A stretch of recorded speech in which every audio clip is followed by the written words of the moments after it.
السلام علیکم ورحمۃ اللہ وبرکاتہ۔ اعوذ باللہ من الشیطان الرجیم، بسم اللہ الرحمن الرحیم۔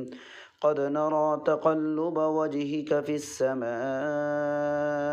فلنولينك قبلة ترضاها فول وجهك شطر المسجد الحرام وحيث ما كنتم فولوا وجوهكم شطره وإن الذين أوتوا الكتاب ليعلمون أنه الحق من ربهم وما الله بغافل عما يعملون ولئن أتيت الذين أوتوا الكتاب بكل آية ما تبعوا قبلتك وما أنت بتابع قبلتهم وما بعضهم بتابع قبلة بعض ولئن اتبعت أهواءهم من بعد ما جاءك من العلم إنك إذا لمن الظالمين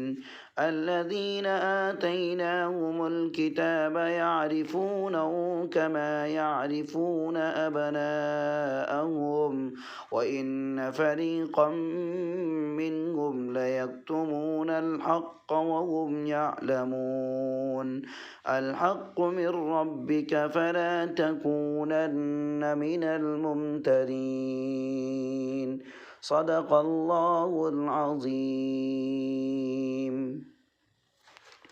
آج آیت نمبر 144 سے 147 تک تلاوت کی گئی ہے۔ اس کا ترجمہ اور مختصر سے تفسیر سماعت فرمائیے۔ قد نرى تقلب وجهك في السماء فلنولينك قبلة ترضاها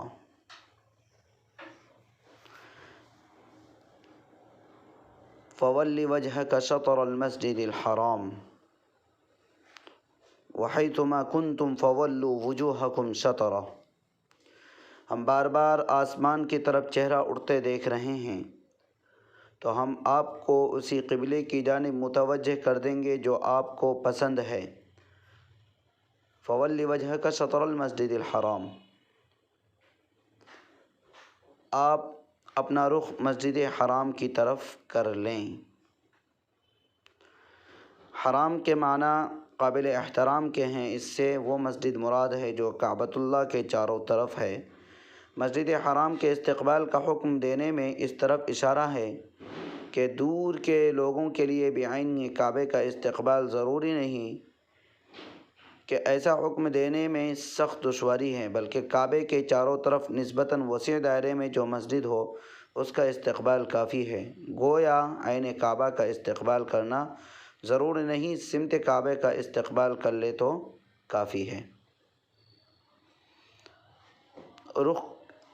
آپ اپنا رخ مسجد حرام کی طرف کر لیں تو رسول اللہ صلی اللہ علیہ وسلم کی خواہش یہی تھی کہ کعبے کو قبلہ قرار دیا جائے، کیونکہ یہ ابو الانبیاء حضرت ابراہیم علیہ السلام کی تعمیر تھی۔ عربوں کا اس سے محبت و احترام کا جو رشتہ تھا اس کی وجہ سے کعبہ قبلہ ہو تو ان کے اسلام کی طرف راغب ہونے کی زیادہ توقع تھی، اور سب سے اہم بات یہ ہے کہ آپ صلی اللہ علیہ وسلم کی خواہش رہتی تھی کہ امت محمدیہ اپنے افعال و اطوار میں دوسری امتوں سے ممتاز ہے، اس لیے آپ چاہتے تھے کہ مسلمانوں کا ایک علیحدہ قبلہ ہو۔ احادیث سے معلوم ہوتا ہے کہ جس وقت یہ آیت نازل ہوئی، مسجد بنو حارثہ میں صحابہ ظہر کی نماز ادا فرما رہے تھے۔ نماز کے درمیان ہی حکم نازل ہوا اور آپ صلی اللہ علیہ وسلم اور تمام صحابہ کرام رضوان اللہ علیہم اجمعین نے درمیانی نماز ہی میں قبلہ تبدیل فرما لیا۔ آج کل یہ مسجد القبلتین کہلاتی ہے۔ عصر کی نماز پہلی نماز ہے جو مسجد نبوی میں مکمل کعبہ کی طرف رخ کر کے ادا کی گئی، اور قباء تک اطلاع پہنچتے پہنچتے دیر ہو گئی، اس لیے اگلے دن نماز فجر وہاں کعبے کی طرف رخ کر کے ادا کی گئی۔ وَحَيْثُ مَا كُنْتُمْ فَوَلُّوا وُجُوهَكُمْ شَطْرَهُ، اور مسلمانوں تم لوگ جہاں کہیں بھی ہو اپنے رخ مسجد حرام ہی کی طرف رکھو۔ وَإِنَّ الَّذِينَ أُوتُوا الْكِتَابَ لَيَعْلَمُونَ أَنَّهُ الْحَقُّ مِنْ رَبِّهِمْ، اور اور بلا شبہ اہل کتاب کو معلوم ہے کہ یہ ان کے رب کی طرف سے حق ہے۔ وما اللہ بغافل عما یعملون، اور اللہ ان کے اعمال سے بے خبر نہیں ہے۔ یعنی یہود کو یہ بات اپنی مذہبی روایات کی بنا پر معلوم تھی کہ نبی آخر الزماں کا قبلہ الگ اور مستقل ہوگا، اور یہ کہ نئی شریعت میں نئے قبلے کا ہونا قابل تعجب کی بات نہیں ہے، کیونکہ شریعت کے احکام میں نسخ ہوتا رہا ہے۔ وَلَئِنْ أَتَيْتَ الَّذِينَ أُوتُوا الْكِتَابَ بِكُلِّ آيَةٍ مَا تَبِعُوا قِبْلَتَكَ وَمَا أَنْتَ بِتَابِعٍ قِبْلَتَهُمْ وَمَا بَعْضُهُمْ بِتَابِعٍ قِبْلَةَ بَعْضٍ۔ اگر اہل کتاب کے سامنے آپ تمام نشانیاں پیش کر دیں، جب بھی وہ آپ کے قبلے کی پیروی نہیں کریں گے، اور نہ آپ ان کے قبلے کی پیروی کر سکتے ہیں، خود ان میں سے بھی ایک دوسرے کے قبلے کو تسلیم نہیں کرتا ہے۔ اس لیے کہ یہود بیت المقدس کے ہیکل سلیمانی کو قبلہ مانتے ہیں، اور عیسائی آفتاب کے طلوع ہونے کی سمتوں کو، تو باوجود یہ کہ عیسائی تورات کی شریعت پر ایمان رکھتے ہیں، پھر بھی اس کے قبلے کو تسلیم کرنے سے انکار کر رہے ہیں۔ تو ایسوں سے کیا امید کی جا سکتی ہے کہ وہ جاہلانہ تنگ نظری سے آزاد ہو کر کعبۃ اللہ کو قبلہ تسلیم کر لیں گے۔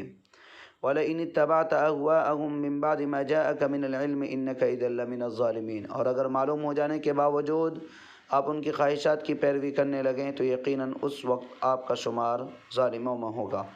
الَّذِينَ آتَيْنَاهُمُ الْكِتَابَ يَعْرِفُونَهُ كَمَا يَعْرِفُونَ أَبْنَاءَهُمْ وَإِنَّ فَرِيقًا مِّنْهُمْ لَيَكْتُمُونَ الْحَقَّ وَهُمْ يَعْلَمُونَ۔ جو اہل کتاب ہیں وہ آپ کو اسی طرح پہچانتے ہیں جیسے اپنے اولاد کو، البتہ ان میں کا ایک گروہ جانتے بوجھتے حق کو چھپانے پر کمر بستہ ہیں۔ تورات و انجیل میں بہت سی تحریفات اور آمیزشوں کے باوجود اب بھی پیغمبر اسلام کے نبی ہونے کی شہادتیں کثرت سے موجود ہیں۔ اس لیے تورات یا انجیل کا کوئی حقیقت پسند عالم آپ صلی اللہ علیہ وسلم کی نبوت کا انکار نہیں کر سکتا ہے۔ یہی تفسیر عبارت سے قریب تر ہے۔ بعض حضرات نے اس سے یہ مراد لیا ہے کہ یہود کو بیت اللہ کا قبلہ ہونا ایسا ہی معلوم ہے جیسے اپنے بیٹے کی پہچان، یعنی حضور کی بجائے قبلے کی پہچان مراد لی ہے۔ متعدد اہل علم میں سے یہ تفسیر بھی منقول ہے، لیکن پہلی والی تفسیر زیادہ بہتر ہے، اس سے آپ صلی اللہ علیہ وسلم مراد لیا گیا ہے۔ الحق من ربک فلا تکونن من الممترین، حق وہی ہے جو آپ کے رب فرمائیں، اس لیے آپ ہرگز شک کرنے والوں میں نہ ہو جائیں۔ بظاہر خطاب رسول اللہ صلی اللہ علیہ وسلم سے ہے، لیکن اصل مقصود آپ صلی اللہ علیہ وسلم کے واسطے سے امت کو مخاطب کرنا ہے کہ قرآن مجید اور معتبر احادیث سے جو بات ثابت ہے اس میں ذرہ برابر بھی شک نہیں ہونا چاہیے۔